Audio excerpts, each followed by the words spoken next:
कोई भी सपना साकार करने के लिए सबसे जरूरी है सही कोच का होना। चुनिए आरंभ एजुकेशन।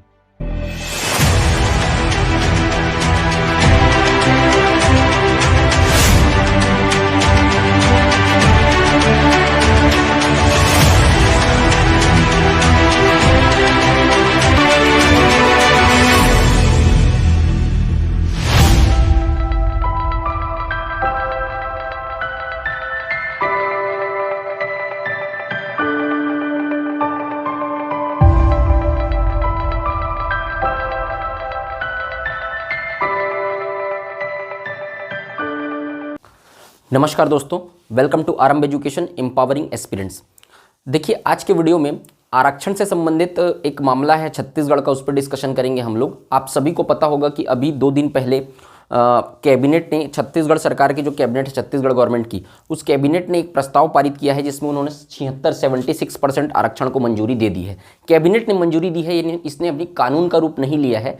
सरकार ने कहा है कि 1 और 2 दिसंबर को विशेष सत्र बुलाया जाएगा और अगर उस विशेष सत्र में ये पारित हो जाता है तब फिर ये क्या कर लेगा, एक कानून, और उसमें पारित होने के बाद राज्यपाल का जब सिग्नेचर हो जाता है तब ये कानून का रूप ले लेगा।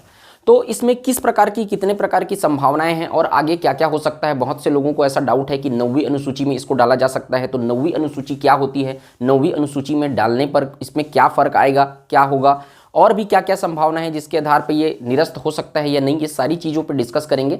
मेरा मेन फोकस आज की वीडियो में आप लोग को 9वीं अनुसूची के बारे में डिटेल बताने का भी है, क्योंकि जो एस्पिरेंट ये देख रहे हैं, जो तैयारी करने वाले स्टूडेंट ये देख रहे हैं, वो तो 9वीं अनुसूची अभी हाईलाइटेड है ही, क्योंकि तमिलनाडु गवर्नमेंट भी 9वीं अनुसूची में चीज़ों को डालने की सिफारिश कर चुकी है, छत्तीसगढ़ सरकार भी करने वाली है। तो ये 9वीं अनुसूची हाईलाइटेड है, ये एग्जाम में आ सकता है कॉन्स्टिट्यूशन से क्वेश्चन बन के। तो आप लोगों के लिए, जो लोग एस्पिरेंट नहीं है, बाकी अदर लोग देख रहे हैं रिजर्वेशन से संबंधित चीज़ों के बारे में डिटेल जानने के लिए, वो लोग को भी ज़रूरी है कि ये चीज़ों के तथ्यात्मक जानकारी लें और जो चीज़ें संविधान में लिखी गई हैं और जिन मामलों के तहत इसमें संशोधन हुआ है वो चीज़ों को फैक्चुअल इन्फॉर्मेशन रखें। ऑथेंटिक इन्फॉर्मेशन आपके पास होना चाहिए कि एक्चुअल में 9वीं अनुसूची है क्या, और जब ये 9वीं अनुसूची बनी थी तब क्या थी और आज की उसकी स्थिति क्या है, उसमें बहुत अंतर है। तो मुझे उम्मीद है कि ये वीडियो आप लोग के लिए कारगर सिद्ध होगा, आप लोग को इससे जानकारी मिलेगी। अगर वीडियो अच्छा लगेगा तो वीडियो को लाइक करिए, चैनल को सब्सक्राइब करिए और ज़्यादा से ज़्यादा शेयर करिए। इससे रिलेटेड मैं एक वीडियो और भी बना चुका हूँ रिजर्वेशन से रिलेटेड, अगर वो नहीं देखें तो वो जाके देख लीजिएगा, ठीक है, इससे पहले का। उसके बाद की चीज़ें मैं बताता हूँ आप लोगों को। आरक्षण संशोधन विधेयक जो लाया जाएगा 1 और 2 दिसंबर को विधानसभा में छत्तीसगढ़ की, इसमें अभी वर्तमान में कैबिनेट के तहत जो कैबिनेट में पास हुआ है वो आरक्षण अनुमानित तौर पर यह है कि एसटी को 32% आरक्षण दिया जाएगा, एससी को 13% आरक्षण दिया जाएगा, ओबीसी के आरक्षण को बढ़ाकर कितना किया गया, 27% किया गया है, और ईडब्ल्यूएस जो इकोनॉमिक रूप से जो फाइनेंशियली बैकवर्ड जो है, फाइनेंशियली जो कमज़ोर तबका है, उसको दिया जाएगा 4% आरक्षण। यहाँ पर क्वांटिफाइबल डाटा आयोग का जो आया है उसमें जनसंख्या के आधार पर ये आरक्षण को तय किया गया है, ऐसा सरकार के द्वारा कहा जा रहा है, ठीक है। तो कुल टोटल अगर ये आरक्षण 1 और 2 दिसंबर को पारित होकर लागू हो जाता है तो 76% ओवरऑल आरक्षण आपका स्टेट में लागू हो जाएगा सरकार के द्वारा। इसके लिए सरकार ने अपना दल भेजा था साउथ के जो स्टेट्स, ऐसे स्टेट्स जहां पर इस तरीके का 50% से ज़्यादा आरक्षण लागू हुआ है, उन्होंने किस प्रकार के उसको आरक्षण को लागू किया है और किस तरीके से वहाँ सिस्टम चल रहा है, क्या चीज़ें चल रही हैं, वो सारी चीज़ों का आकलन करने के लिए छत्तीसगढ़ स्टेट गवर्नमेंट ने अपना दल एक भेजा था, टीम भेजी थी कि वहाँ का आकलन करने, जो बेसिकली तमिलनाडु का, कर्नाटक और जहाँ भी साउथ के स्टेट्स में वो लागू हुआ है वहाँ, उसके आधार पर भी देखा छत्तीसगढ़ सरकार ने कि इसको किस तरीके से मैनेज करना चाहिए करके। तमिलनाडु में भी 69% आरक्षण है और तमिलनाडु गवर्नमेंट ने भी इसको 9वीं अनुसूची में डालने के लिए सिफारिश कर दी है। छत्तीसगढ़ सरकार भी यही करना चाहती है कि इसके बाद उसको 9वीं अनुसूची में डालने के लिए सिफारिश कर देगी, जिससे अब अगर कहीं केंद्र सरकार उसको 9वीं अनुसूची में नहीं डालती है तो फिर वो उसके ऊपर बोल सकती है कि आपने नहीं डाला, हम तो डाल दिए थे, हमने तो सिफारिश कर दी थी, जैसा कि तमिलनाडु सरकार ने किया है। तो वो एक अलग चीज़ है, यहाँ से प्रस्ताव पारित करके भेजना पड़ता है 9वीं अनुसूची में डालने के लिए, फिर केंद्र सरकार उसमें प्रस्ताव पारित करती है, ठीक। तो ये सारी चीज़ें हैं। बेसिकली मुझे बताना है आप लोगों को कि 9वीं अनुसूची है क्या एक्चुअल में। तो 9वीं अनुसूची कब अस्तित्व में आई? 26 नवंबर 1949 को संविधान अंगीकृत किया गया। जैसे कि आज संविधान दिवस है, अभी मैं जब वीडियो बना रहा हूँ तो 26 नवंबर 1949 को संविधान अंगीकृत किया गया। इसका मतलब सारे संविधान सभा के जितने सदस्य थे उन्होंने संविधान पर हस्ताक्षर किए। 26 जनवरी 1950 को संविधान जो है वो लागू हुआ। तो जब संविधान लागू हुआ तब संविधान में 8 अनुसूचियां थी, 22 भाग थे, 8 अनुसूचियां थी। अनुसूची की जरूरत क्यों पड़ी संविधान में? तो संविधान में जिन चीजों को जिन 22 भागों में जिन चीजों को बताया गया था उनको डिटेल बताने की जरूरत थी, उनकी व्याख्या की जरूरत थी। तो जिन भी चीजों की व्याख्याओं की जरूरत थी और डिटेल उनको बताने की जरूरत थी, डिटेल डिस्क्रिप्शन की जरूरत थी, उन चीजों को अनुसूची में डाल दिया गया। उन टॉपिक्स को अनुसूची के माध्यम से डिटेल में बता दिया गया। जैसे कि पहली अनुसूची में संघ एवं राज्य क्षेत्र था, दूसरी अनुसूची में वेतन भत्ते बताए गए राष्ट्रपति, उपराष्ट्रपति और तमाम लोगों के, तीसरी अनुसूची में उसी तरीके से शपथ के बारे में बताया गया, राज्यसभा में आवंटित सीट को चौथी अनुसूची में बताया गया। तो किनका किनका मतलब शपथ अगर है तो शपथ किनका किनका शपथ, वेतन भत्ता तो किनके वेतन के बारे में बात करना है। इस तरीके से सारी चीजों के डिस्क्रिप्शन डिटेल जो है वो अनुसूचियों में डाले गए हैं। जब संविधान बना तो 8 अनुसूची थी। याद रखिएगा, सारे इंपॉर्टेंट फैक्ट्स हैं, पेपर में आ चुके हैं। जो एस्पिरेंट देख रहे हैं, तैयारी कर रहे हैं वो लोग, 8 अनुसूची थी। बाद में वर्तमान में 12 अनुसूची है। धीरे धीरे करके संविधान संशोधन करके और भी 4 अनुसूचियां जोड़ी गई। ठीक, तो 8 टोटल अनुसूची थी। वर्तमान में अनुसूचियों की संख्या 12 है। तो हुआ क्या, जब संविधान लागू हुआ तो नेहरू जी की सरकार उसके बाद बनी।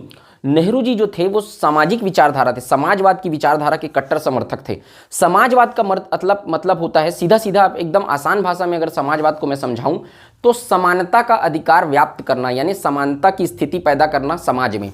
समानता किस तरीके से? आर्थिक आधार पर समानता, सामाजिक आधार पर समानता, वैचारिक आधार पर समानता। मतलब सीधा सीधा अगर अपन बात करें तो धन का वितरण या संपत्ति का वितरण एक किसी के पास नहीं होना चाहिए, किसी के पास मोनोपोली नहीं होना चाहिए। जो संपत्ति का वितरण है वो समान रूप से सारे लोगों के पास होना चाहिए।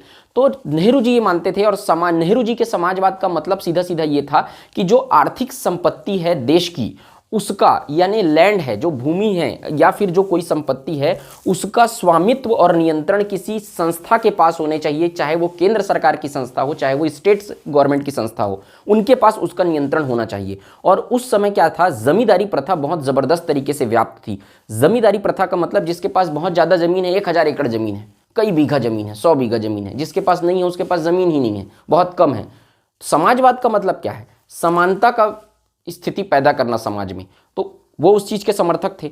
अब जिन चीजों को मौलिक अधिकारों में शामिल किया गया था संविधान में, जब संविधान लागू हुआ तब, तो ये मौलिक अधिकार जो है वो समानता के, ये समाजवाद के रास्ते पे आड़े आ रही थी।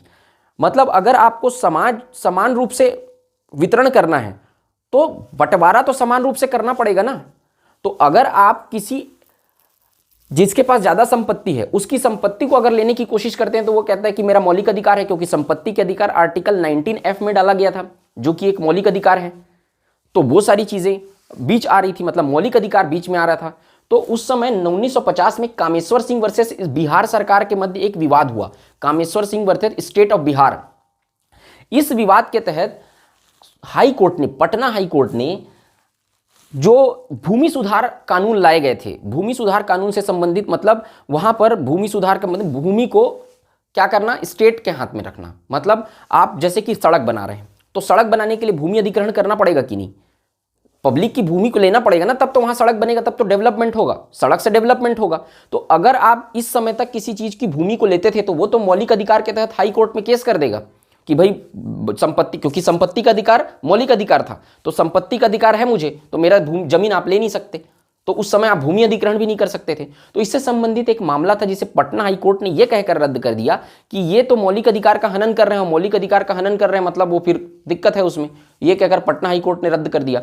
नेहरू जी ने उस समय सोचा कि अगर इस तरीके से हमें समाजवाद की स्थिति पैदा करनी है देश में तो भूमि सुधार से संबंधित कानूनों को हमको लाना पड़ेगा। और अगर हमने भूमि सुधार से संबंधित चीजें लाई तो फिर इसी तरीके से हाई कोर्ट या सुप्रीम कोर्ट जो है मौलिक अधिकार के हनन का हवाला देकर उसको रद्द कर देंगी, तब तो फिर दिक्कत हो जाएगा।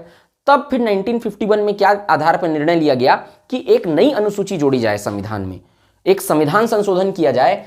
1951 में प्रथम संविधान संशोधन किया गया फर्स्ट अमेंडमेंट कॉन्स्टिट्यूशन में, और 9वीं अनुसूची इंट्रोड्यूस की गई, जिसके माध्यम से यह कहा गया कि पहला चीज तो क्या है, जमींदारी प्रथा को समाप्त किया गया। मतलब कोई एक आदमी के पास बहुत ज्यादा जमीन, बहुत अति जैसे एक लिमिटेशन डाल दिया गया 25 एकड़, उससे ज़्यादा ज़मीन नहीं होनी चाहिए। तो एक एग्जाम्पल के तौर पे इस एक लिमिटेशन डाल दिया गया कि इससे ज़्यादा अधिक अहितकारी संकेंद्रण नहीं किया जाएगा, किसी भी भूमि का, किसी भी संपत्ति का जरूरत से ज़्यादा कलेक्शन नहीं करना है। जमींदारी प्रथा को समाप्त किया गया। नंबर 2, एक आर्टिकल जोड़ा गया 31B, अनुच्छेद 31B। इसके तहत कहा गया कि जिन विषयों को, जिन टॉपिक्स को अनुसूची 9 में डाल दिया जाएगा उसे न्यायिक पुनर्विलोकन का अधिकार कोर्ट को नहीं होगा। सीधा सीधा न्यायपालिका की शक्ति को कम करने वाली बात थी। मतलब जिन टॉपिक्स को डाल दिया जाएगा 9वीं अनुसूची में, उन टॉपिक्स पे इस आधार पर कोर्ट उन मुद्दों पे अपना पक्ष नहीं रख पाएगी या फिर उनको समाप्त नहीं कर पाएगी कि ये जो कानून है वो मौलिक अधिकार का हनन कर रहे हैं। मतलब मौलिक अधिकार का हनन कर रहे हैं करके उसको कोर्ट जो है वो ऑब्जेक्शन नहीं लगा सकती उसके बाद, जिन टॉपिक्स को 9वीं अनुसूची में डाला जाएगा। इसको 31B में कहा गया। इसको पूर्वव्यापी कहा गया, रेट्रोस्पेक्टिव। रेट्रोस्पेक्टिव का मतलब क्या होता है समझिए उसको, कि जो भी वर्तमान में कानून लागू होता है वो प्रेजेंट डेट से लागू होता है। कोई भी कानून अगर लागू हुआ तो वो आज के डेट से लागू होगा, लेकिन इसको पूर्वव्यापी कह दिया गया। पूर्वव्यापी, रेट्रोस्पेक्टिव बोला गया। इसके अंतर्गत जो 9वीं अनुसूची में जो संविधान संशोधन किया गया उसको रेट्रोस्पेक्टिव कहा गया। कि इसका मतलब क्या होता है कि अगर पहले से भी कोई कानून लागू है जिसको हाई कोर्ट ने रद्द कर दिया है ये कहकर कि मौलिक अधिकार का हनन कर रहा है ये कानून, उसको ये कहकर कोर्ट ने उसको खत्म कर दिया है, लेकिन उसके बाद भी अगर 9वीं अनुसूची में उसको डाला जाता है, कोर्ट के उसको खत्म करने के बाद भी 9वीं अनुसूची में उस कानून को डाला जाता है, तो फिर वो कानून जो है वो असंवैधानिक घोषित नहीं रहेगा, वो संवैधानिक हो जाएगा उस दिन से।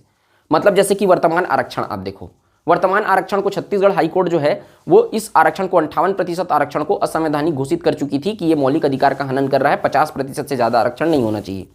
ठीक, लेकिन अगर इस चीज को अगर कहीं, अब ये असंवैधानिक घोषित कर चुकी है, लेकिन ये कहा गया इसमें रेट्रोस्पेक्टिव का मतलब अगर उसको 9वीं अनुसूची में उसको डाल दिया जाता है तो इस समय के अनुसार वो फिर से संवैधानिक घोषित हो जाएगा। और रेट्रोस्पेक्टिव का मतलब बैकडेट से संवैधानिक घोषित हो जाएगा, जिस दिन से वो कानून बना था उसी दिन से घोषित हो जाएगा वो।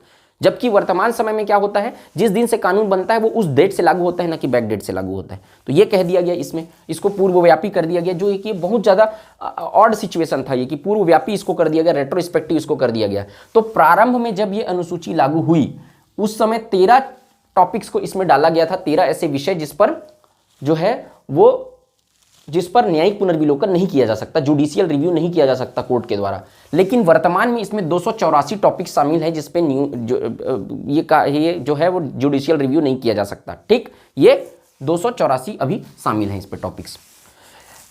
ये जिस समय बना, मैं उस समय की बात कर रहा हूं अभी तक, जब ये 1951 में बना, 4 बार इसमें संशोधन हुए। इसका मतलब अब ये जब बना तब कोर्ट को ये लगा कि विधायिका जो है वो न्यायपालिका के पावर्स को कम करने की कोशिश कर रही है, ये लगा कोर्ट को। तो उसके बाद 4 अलग अलग समय पर 67, 73, 80 और 2007 में जो मामला आया और इसमें जो संशोधन हुआ, मैं उसके बारे में आपसे डिस्कस करूंगा कि क्या क्या परिवर्तन हुआ, वर्तमान स्थिति क्या है 9वीं अनुसूची की। अब देखिए 1967 में गोलकनाथ विवाद हुआ। गोलकनाथ विवाद में सबसे पहले सुप्रीम कोर्ट ने कहा कि मौलिक अधिकारों में संशोधन संभव ही नहीं है। यह पेपर में पूछा गया है सवाल, मौलिक अधिकार में संशोधन कर ही नहीं सकती विधायिका, यह कह दिया सीधा सीधा सुप्रीम कोर्ट ने। उसके बाद 24 अप्रैल 1973 को केशवानंद भारती विवाद हुआ, केशवानंद भारती मामला हुआ। इसमें जो जजमेंट दिया गया कोर्ट के द्वारा, उसने कहा कि मौलिक अधिकार में तो संशोधन संभव है, इसमें कह दिया था कि संशोधन संभव ही नहीं है।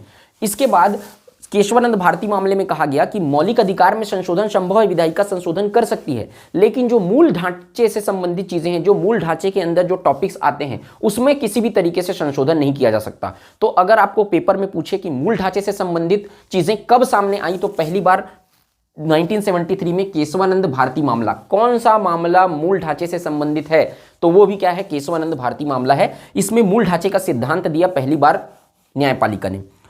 तो देखिए इसमें कहा है कि मूल ढांचे से संबंधित। अब मूल ढांचे में क्या चीजें शामिल है, मैं वीडियो इसके लिए सेपरेट बना चुका हूं, प्लेलिस्ट में जाके देखिएगा, इसमें मूल ढांचे से संबंधित क्या क्या चीजें शामिल हैं, वो चीजें यूट्यूब चैनल पर डली हुई हैं। ठीक है। तो मूल ढांचे में बेसिकली आता है जो मेन चीजें हैं, जैसे कि राष्ट्रपति के चुनाव से संबंधित चीजें और भी कई सारे टॉपिक्स आते हैं, है ना, जो मूल ढांचे से संबंधित हैं। तो उनसे संबंधित जो चीजें हैं उनमें मूल ढांचे में जो टॉपिक्स हैं उस पर संविधान संशोधन नहीं किया जा सकता।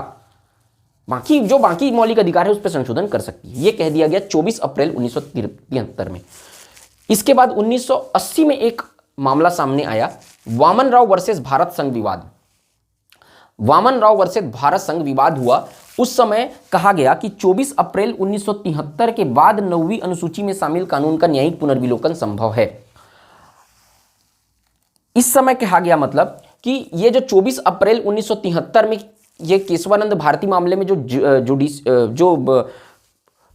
जजमेंट आया था, तो उसके बाद 9वीं अनुसूची में जो कानून शामिल किए गए, इसके पहले 213 कानून शामिल कर दिए गए थे।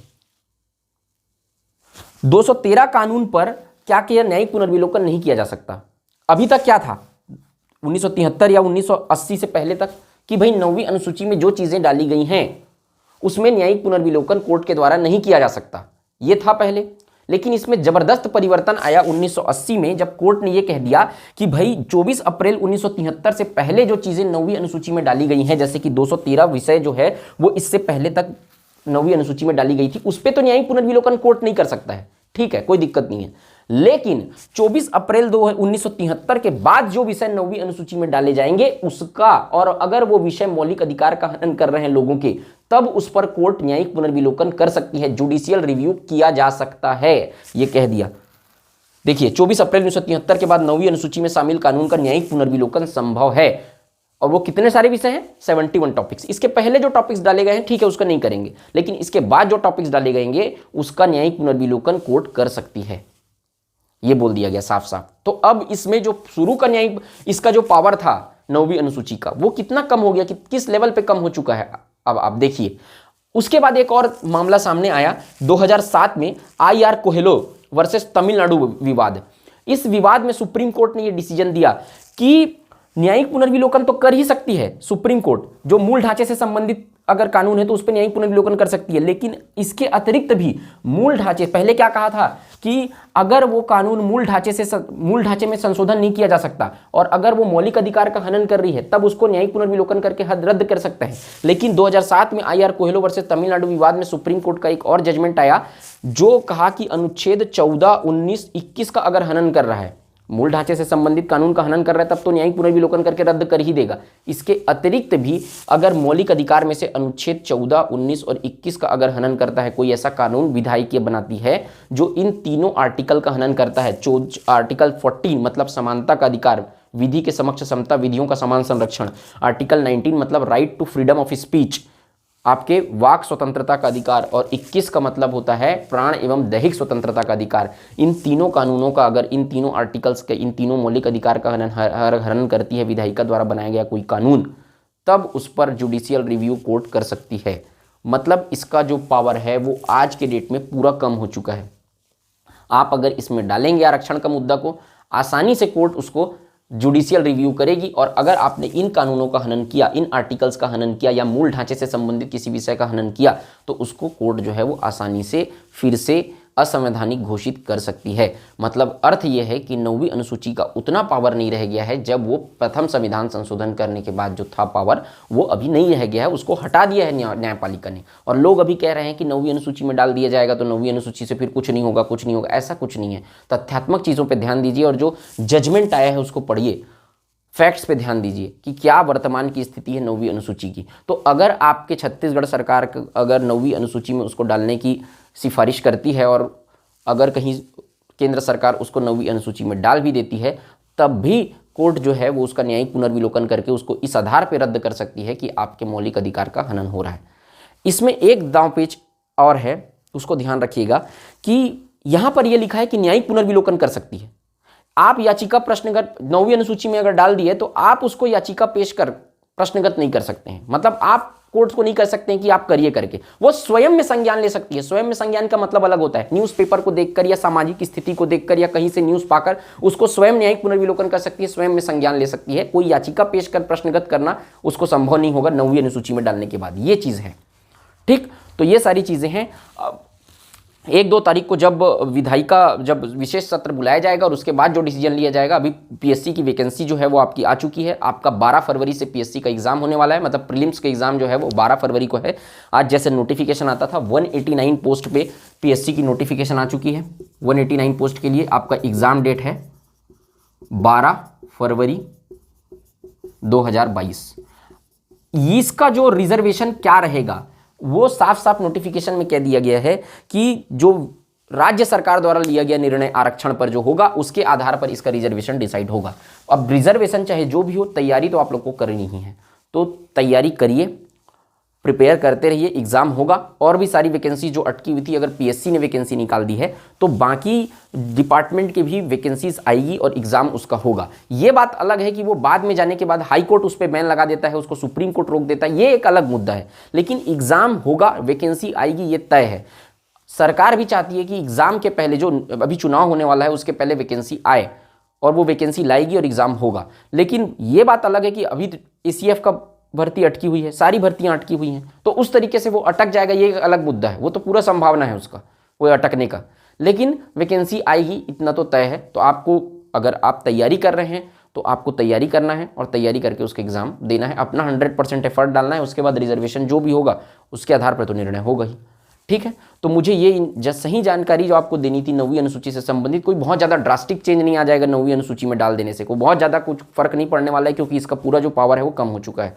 ठीक, तो मुझे उम्मीद है कि आपको कुछ तथ्यात्मक जानकारी मिली होगी, कोई आपको सटीक जानकारी मिली होगी। अगर आपको वीडियो अच्छा लगा होगा तो वीडियो को लाइक कर दीजिए, चैनल को सब्सक्राइब कर दीजिए। कॉन्स्टिट्यूशन की और वीडियोस देखनी है तो प्लेलिस्ट में वीडियोस सारी डली हुई हैं और चैनल पे बहुत सारी वीडियोस डली हुई, वो जाके देख लीजिए। मिलते हैं किसी नेक्स्ट वीडियो में, तब तक के लिए जय हिंद, वंदे मातरम। कोई भी सपना साकार करने के लिए सबसे जरूरी है सही कोच का होना। चुनिए आरंभ एजुकेशन।